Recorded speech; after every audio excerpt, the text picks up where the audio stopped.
Hello you, welcome to Geekism and welcome to another Meanderfile. These are sort of mini episodes in between the larger episodes of Meanderville. I know there's been more Meanderfile episodes than there has Meanderville episodes at this point, but we'll talk a little bit more about that afterwards. First of all though, let's look at what we're doing today. This is part of the Symbolica style dark ride that's called Astralore, and today we're working on the queue line and the building that sort of houses the whole thing, the show building they usually refer to as, and really happy with how this came out. It took a little while to get here, to be honest with you. I built that first wall that you're looking at quite a while ago just to begin the process of what this thing looks like from the path, I guess, and I've been putting this off for a long time because this is a big old box that we're filling up here. The Dark Rider, I've tried to build it compact, and I think I've done a pretty decent job of building it compact, but yeah, this thing is big, and this is just one thing that theme parks have to do, is kind of cover up the huge warehouse, and it's not something I really had to do much of in the game, because I haven't really built that many dark rides, and the ones I have built have been really, really small, and also like a really low budget. So the haunted house ride at in Pinewood Hills, that we did a very small facade of that one. Here I kind of, because of where the placement of this ride is and because of the budget that Meanderville is working with, kind of need to cover it all the way around with some kind of stuff, I think, at least maybe not from the back. But there's a lot of areas in the park where you're going to see this relatively majestic looking building that we end up building here. The whole thing is, of course, very loosely based on Symbolica at Efteling, much like the interior. It's not a one-for-one remake by any stretch of the imagination, but it's definitely wearing its references on its sleeve here. One of those being the stairs that we're putting in here. This is just the queue line. There's a few different areas of the queue line. There's an outside cattle pen area that we'll work on in a moment. There's a sort of nice winding area that we've still got to finish off, and then there's this interior cattle pen area. And I wanted to make the interior cattle pen area look a little bit like the pre-show building at, or the pre-show room, sorry, at Symbolica, which has a few characters talking on a stairwell, which then opens up and you walk underneath the stairs. And I thought this would be a nice nod to that by building a stairwell just in the corner of the queue line here, just as a little thing to look at as you're waiting. And something I'm really trying to do with this one is give sort of points of interest in the queue line to look at. That's very much a higher budget thing, I think. A lot of higher budget parks, the queues themselves are almost experiences, especially if you look at some more recent ones, things like the Ministry of Magic at Epic Universe, the queue is almost half of the ride, really, and obviously that's something that Disney have done for years and years, and I do think it's a sort of a way to real show a step up in the budget, in that the queue isn't just a place to wait for the ride, it's actually an experience in itself. Now, there's only so much we can do in the game with that. It is still just a queue line. I would personally love to see a way to do a pre-show room. I would love to be able to plonk down a box within the queue line that just sort of has the guests waiting in it for a period of time. I don't feel like that's too much of a stretch of something we could see. But who knows? I feel it could work a little bit like the walkthrough attractions in Planet Zoo, where they sort of walk in and just sort of react in a certain way. I would love to see something like that. Here, all we can really do is build some cattle pen and sort of have a implied pre-show, which is kind of what we're doing here. But for the most part, it's just sort of a space to have excess lineups, really. This is a bit of an exterior one now, and this one is very loosely based on the Haunted Mansion, Disney's spooky ride in Florida, because that's the one I've ridden. They have a sort of a winding queue that then goes around a courtyard with some gravestones and what's the other word, like crypts, I guess. And I've always loved that, always loved looking around that, and I thought I'd try and replicate that a little bit here, so that's what we're going to go on to do in a moment. I didn't get all of the footage for this. There was an NVIDIA driver update, and it meant that sometimes it didn't film and sometimes I didn't notice until the last minute, so I apologise. There are a couple of jumps through this where something sort of appears, but I'll do my best to go over that as we get there. Okay, so yeah, Meanderville episodes in full. There's a lot of stuff in this park that you haven't seen on camera yet. There's a lot of new buildings at the entrance area. I've also started work on the sort of Arabian Nights style area. Lots of stuff to show you. Just this sort of editing process of those bigger videos takes a lot of time and effort. And honestly, without sounding too negative, it kind of isn't worth it right now. I have been talking a lot with other YouTubers. There's something in the water, man. There's something going on with YouTube right now, and I don't think it's completely a YouTube issue, which I'll talk about more in a moment, but there's a lot of people who are saying that YouTube has had a big shift recently in the algorithm or whatever, the way it sort of decides which content gets sort of shown. And it seems to be that it isn't particularly favouring the classic long-form content anymore. What I would perhaps ironically refer to as a YouTube video, the sort of 20 minutes to 40 minute long episode where someone's talking about something. Basically, the stuff I make doesn't seem to. Unfortunately, at the moment, really sort of pass well with the algorithm. It is instead favouring live streaming. Seems to be doing really quite well, and then shorts. That's the big thing. That's YouTube's version of TikTok, the short form content, quick sort of vertical slice stuff. Unfortunately, neither of those things are something I particularly do, really. I mean, I try and live stream when I can. I have live streamed a lot in the past. During COVID, I was almost a full-time live streamer for a little while. Unfortunately, my schedule doesn't really allow for it right now, and short-form content isn't something I'm particularly interested in. I don't particularly enjoy watching short-form content, and I don't really see myself making something that I don't enjoy watching, if that makes sense.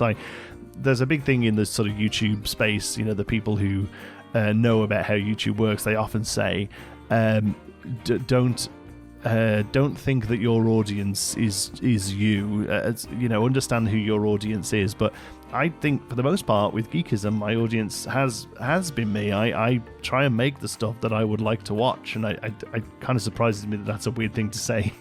But yeah, I make stuff that I want to watch. I want to watch people build and play fun games creatively, and not scream down the camera, and not race through stuff or try and break the game or anything like that. Just sort of playing these games that allow us to be creative and use them as a creative outlet, and that's just something I enjoy doing and I enjoy watching.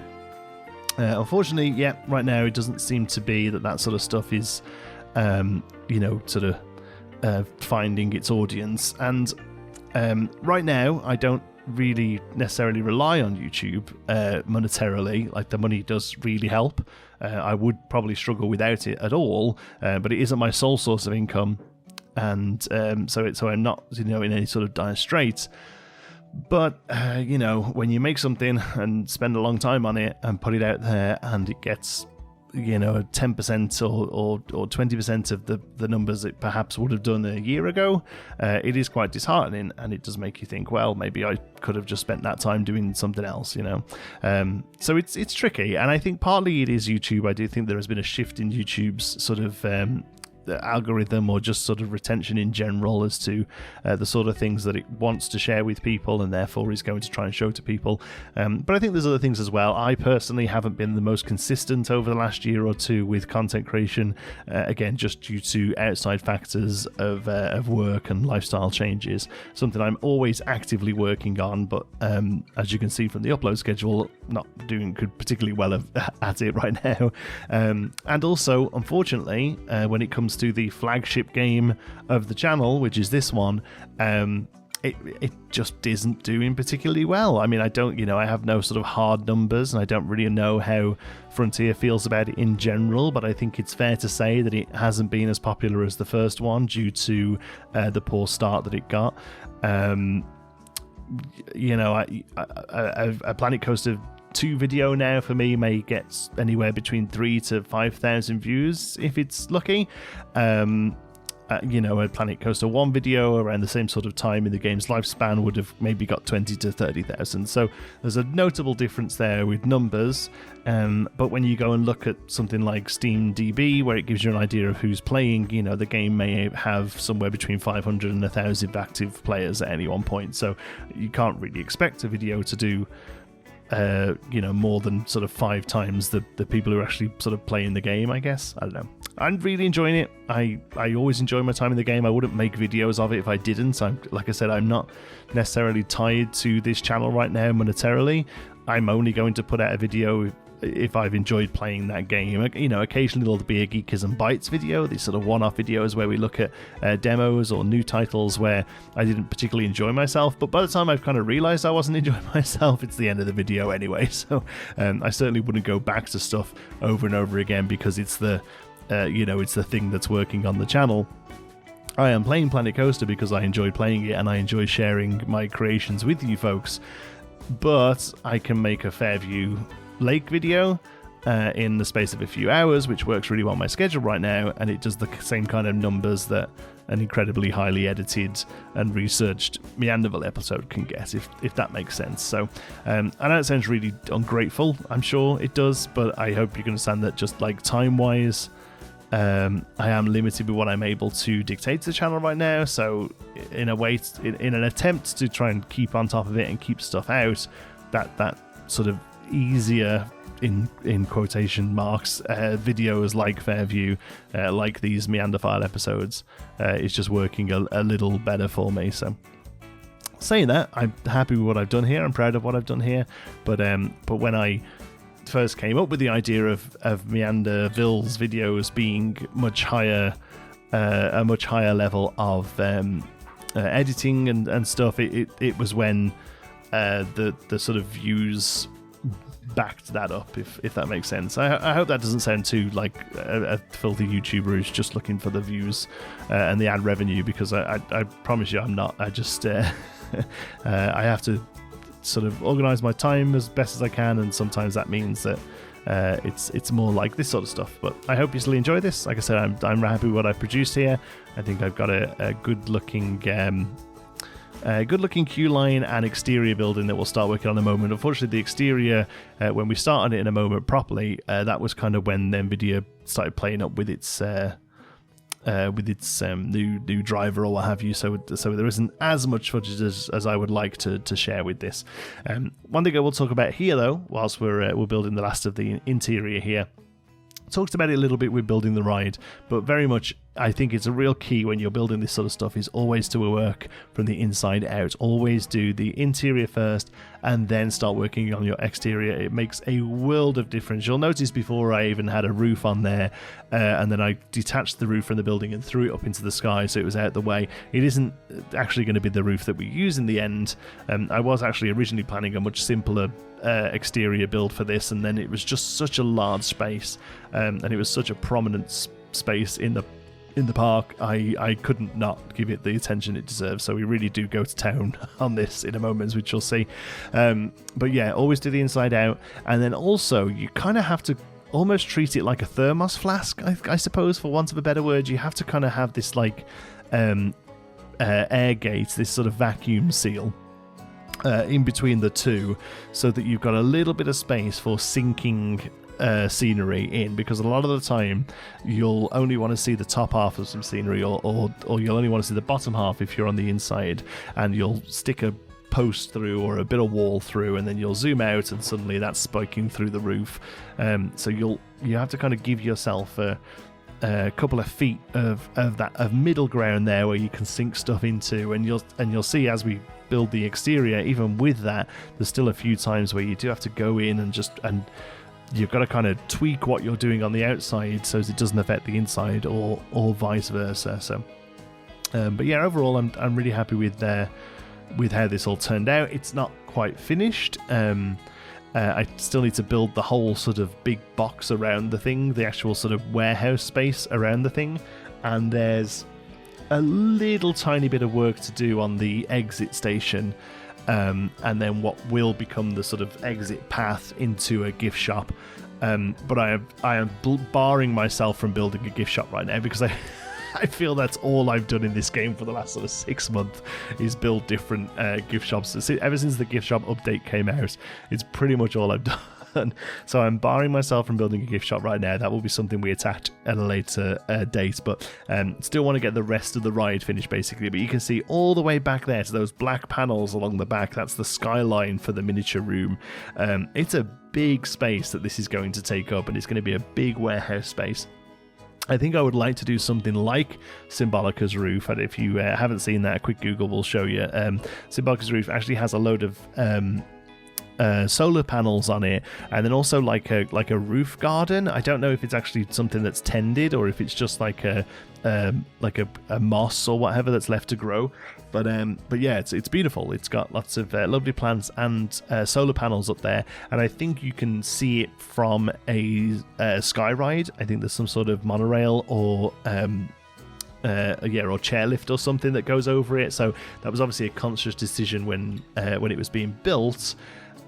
We won't have that worry here in Meanderville, but I do like the idea of solar panels on it. I think that's quite a modern technical choice to do something like that. Maybe a ride that sort of powers itself, so to speak. So I do think we'll look at doing some pretend looking solar panels. I know there are solar panels in the game, but not in a way that we can use them, I don't think.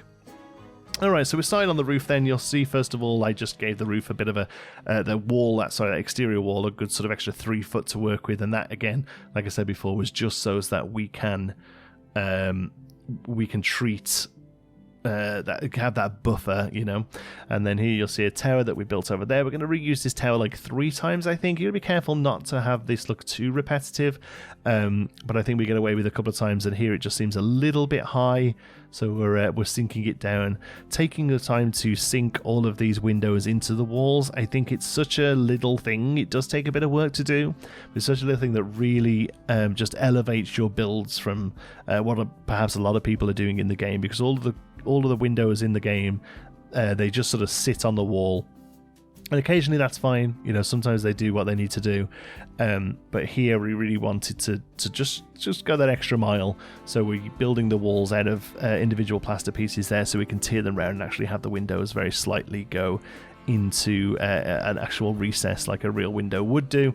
I think it makes a world of difference. It is just something you do have to think about as you're building it.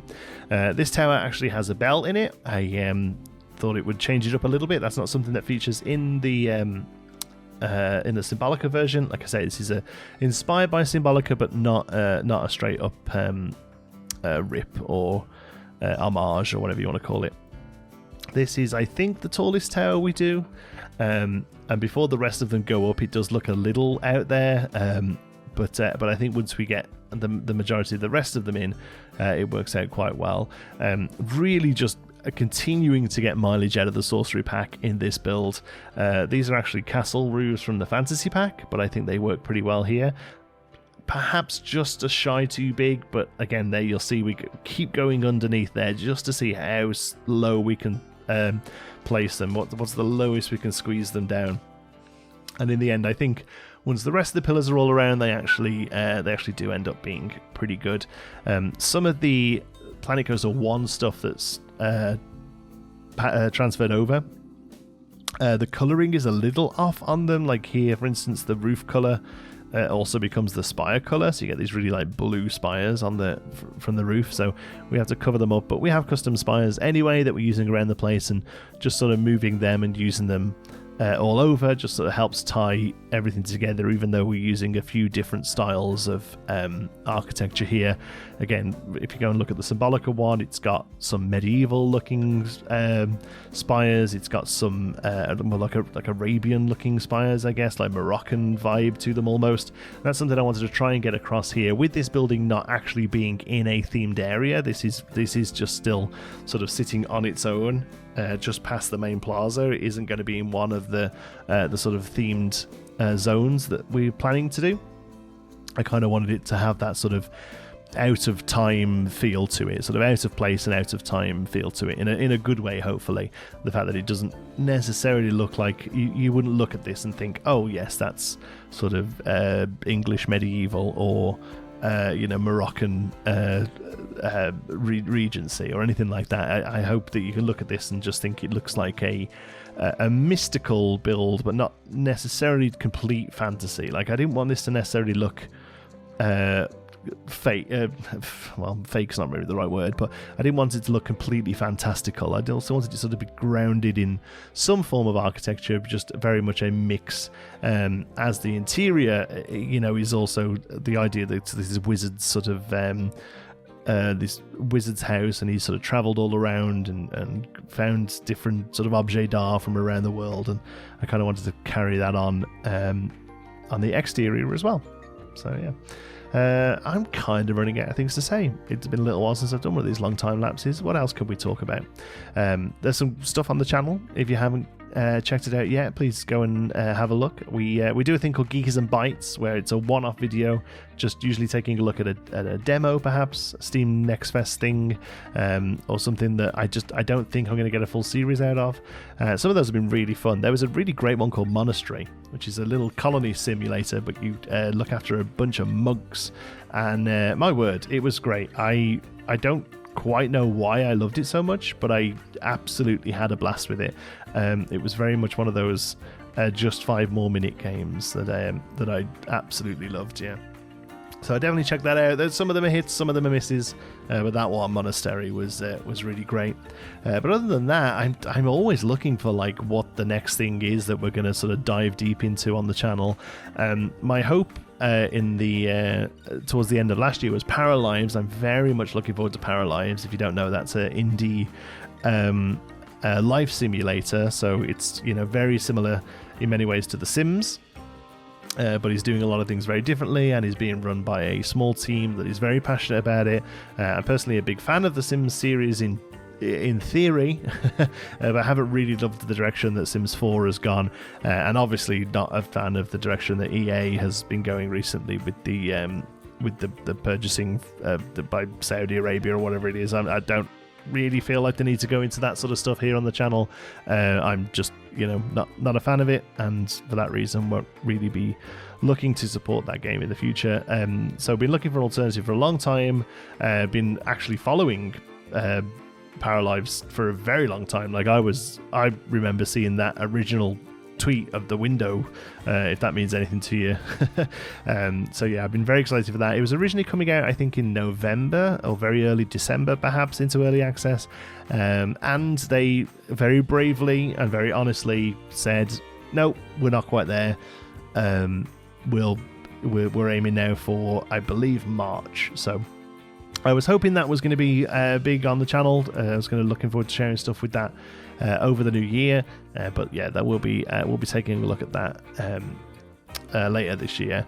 And other than that, I'm always looking for suggestions. So anything that you think would do well on the channel. Honestly, the geekism for the most part, the tycoon stuff is definitely where people seem to be a fan of. That's the sort of management stuff, and other than that, like colony sims always do pretty well. I don't really mean like full city builders or like RTS or anything like that, but anything where you're managing like a handful of folks always seems to do better. I don't know, and that's the sort of stuff I enjoy playing as well. I also really enjoy sort of like crafting survival-y stuff, but I know that does not do well on Geekism. It very, very, very rarely does well on Geekism. Valheim didn't do well, V Rising didn't do well, even back in the day Minecraft and all that didn't, but I do enjoy that sort of stuff. I've been playing a lot of Hytale off camera, which has been really good fun.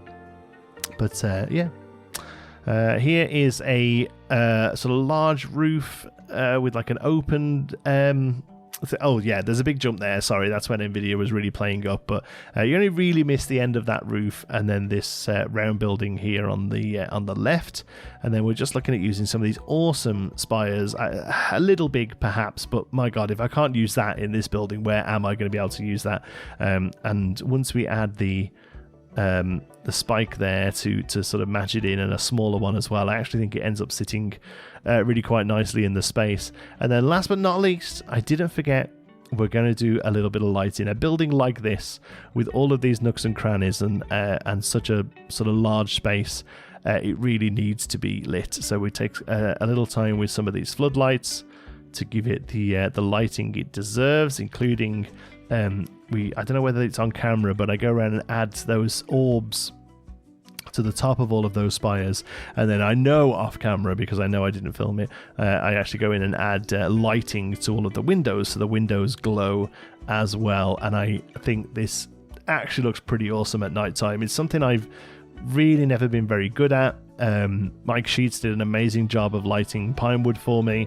It's something I very often forget about, so I'm really trying hard with Meanderville, because it is the sort of park that would have an incredible lighting package. So I'm doing my best to kind of carry that over, lighting every tree here, look, uplighting every single tree, and I think what we end up with, here we go, yeah, you do see these balls. These things, I love these things. They're part from the scenery set. I use them from the sorcery set, sorry, I use them everywhere, and I think they just cap off and just give this very slight fantastical look to this build. And yeah, I'm really happy with how this has turned out. Got to finish off this pond and a little bit of the exterior queue line, but otherwise I'm kind of calling this ride done now. I'm really happy with how it's come out. There will be a POV of it. I've got to speak to Alex, the awesome composer who's been doing custom music for Meanderville. He said he has been working on a theme just for this ride, so hopefully depending on timings or whatever, we can get that sorted and share it as a complete video on the channel very soon. Hope you've enjoyed it. Sorry I kind of waffled a bit in this one, and I'm really sorry if I sounded negative. I love you all, and I love making content for you all. It's in a bit of a funk right now, the whole YouTube space. So anyway, whatever you want to say to me about that, I would love to hear it in the comments. Love you all to bits, as always. Until the next one, be good.